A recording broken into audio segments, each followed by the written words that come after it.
here, love. Come on, quick, get me through. Now, come on, have you been ordering something again?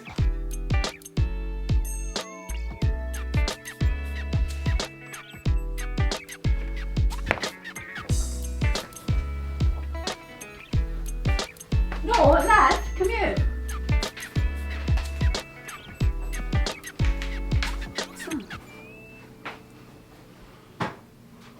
What? On the drive.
Hi, welcome to Team Sheep Reviews. The Jumper T16 Pro. Do you want one? Do you not want one? I bought one. Yeah, I got one. First impressions, fantastic quality build. Compared to the Taranis, a little bit plasticky, the Taranis was. This one seems to be quite well made. It's quite robust. It's got, this is the new V2 version, and it has the folding stand. So what use that is, I don't know. But I suppose if you want to pack it away tight, then that always sort of sticks out. If you can fold it in, it loses an inch or two. The whole general feel to this transmitter is good. The quality far exceeds the cost in comparison to the Taranis X9D. It's got the USB-C charging, so you got the plug on the top. Am I going to use that?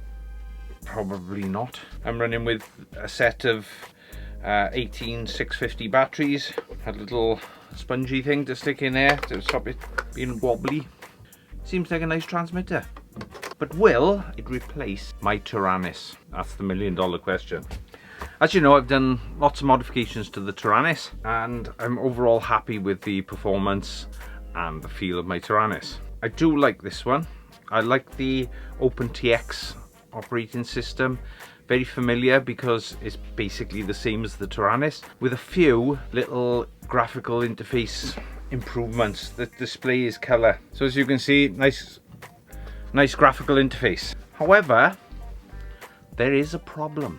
Receivers like this, small formats, D16, D8, no problem. It has a multi-protocol module. What does that mean? It does a whole host of receivers. Common ones, obviously Spectrum, and of course FrSky. As you can see, FrSky, HiSky, V2X2, DSM, Devo, YD7, what the earth are all these? SLT, CX10, DG, eSky, and it just goes on. J6 Pro, a San Hontile Open LRS, Q2X2 Walkera. It's also got Corona. There's lots and lots of protocols. However, I've got FrSky, and as you can see, I've got an awful lot of models. Now, first thing I wanted to do is set one up to test it. Guess what? Couldn't bind it. I could not bind a multi-protocol module to my very bog standard basic FrSky receiver. Ah, I hear you say, was you using LBT? You need LBT. Ah, you need to be selecting the non-LBT. No, it's not D8, it's not D16. It is FrSky's long range, 2.4 gigahertz. It's the L9R. It's basically the X series without telemetry. Will this bind on D8 or D16? No, it will not. Is it LBT? No, it is not. It is a separate standalone. It is FrSky's. They give it a 5 kilometer range. The standard receiver 3 kilometer. This one 5 kilometer. So if you've got the 8XR, they said about 3 kilometers. Guess what? I got quite a few of them. Absolutely devastated. Boom. So I trawled and I trawled and I trawled, and I could not find anything to do with binding the L9R. You'll also see it as the L12R. Like I said, I've got a few of these. They're good, they're very sensitive, they don't have any failures, and they're good for range. You don't want to be going beyond 5 kilometers with a line of sight airplane. Hello. They're a fabulous range on these. And they're very popular. This is not an oddity, or you should have the long. This is not UHF. This is 2.4. I use it on my Taranis. It's an option in the Taranis. It's not an option in the Jumper. Gutted. Absolutely devastated. What is the answer? I contacted Jumper and I said, have you got any future developments to be able to overcome this problem? And they said, you need to buy, I don't know what language they're speaking. You need to buy module to go in back. I thought, you could be joking. So I got a multi-protocol module there, but I have to buy a FrSky transmitter module to go in there. So it's another 30 quid. Will I buy the module? Probably. As I said, first impressions, absolutely fantastic. Nice quality, feels nice. Read lots of reviews and people seem to like it. It seems to be a quad flyer's choice. It's small, compact, not much smaller than the Taranis, but fits in the bags.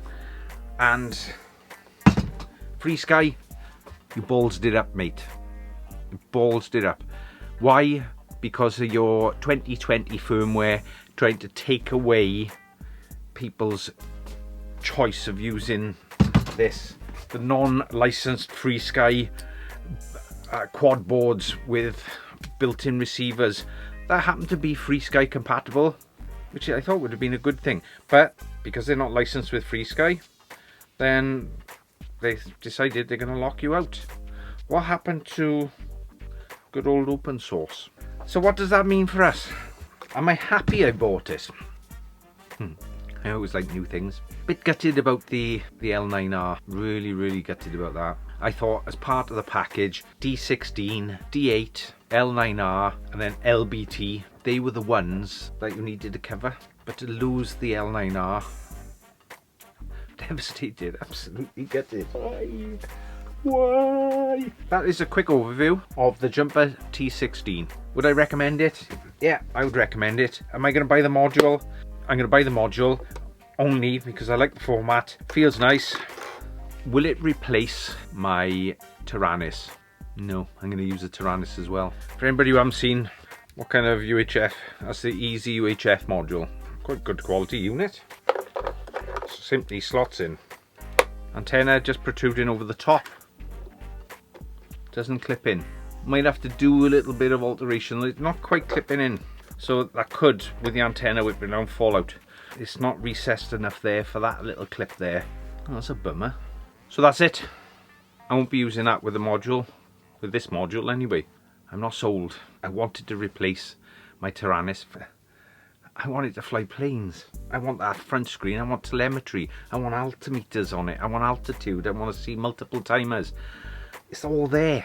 I'll buy an LBT module to go in the back, and I will only use FrSky, and I will run everything off that back module. That's what I'm going to do. Yep, my mind's made up. I'm buying the module to go in the back. This is going to be my general purpose one. I'm going to keep my Tyrannus, and my Tyrannus is going to be set up for my UHF. Thank you for watching Team Woolly Sheep Reviews. So I hope you're keeping safe. I know this this lockdown has been quite a challenge for us all worldwide. It's just absolutely bonkers. I'm trying to keep safe. I'm working from home. Have to go into work every now and again. It is absolutely scary. You all know that, and you're all in the same boat. So I'm going to carry on doing the videos, and I'm going to do some workshop videos. So coming up, some good ways and quick tips on using a soldering iron, the types of soldering irons you can use. I've got some temperature controlled soldering iron station, which is absolutely fabulous. I've got an older unit which was a lot cheaper, but is a good buy. So, and I'll give you a quick run through on some soldering irons, some soldering tips, and using crimpers. If you ever wanted to make up your own plugs, you can use crimpers like these. Right, this is not just a normal cable crimper. These were doing for those very, very fine Molex type plugs, and this is just another version, but it's just a ratchet crimp. Making some plugs, doing some ends with some servo leads. These are invaluable to me because I like to make my custom looms up. I'm going to do a little exercise. I've been asked by somebody in a previous video, can I do some demonstrations on crimping? It's coming, I promise you. I haven't forgotten. So we're going to do some making your own looms and crimping. I thought, we're in lockdown, we ain't flying. I'll just keep knocking these videos out for you to watch. Hope you enjoyed this video, and thank you for subscribing. I've now exceeded 1,000 subscribers. Absolutely blown away. As I learn, you are learning from my mistakes. So thank you very much for subscribing. I hope you enjoy what I do. I try to make it a little bit more understandable. I'm learning as I go. I'm sharing it. So I hope you appreciate that, and hopefully see you soon on the next video. Thank you for watching Team Woolly Sheep Reviews. Bye.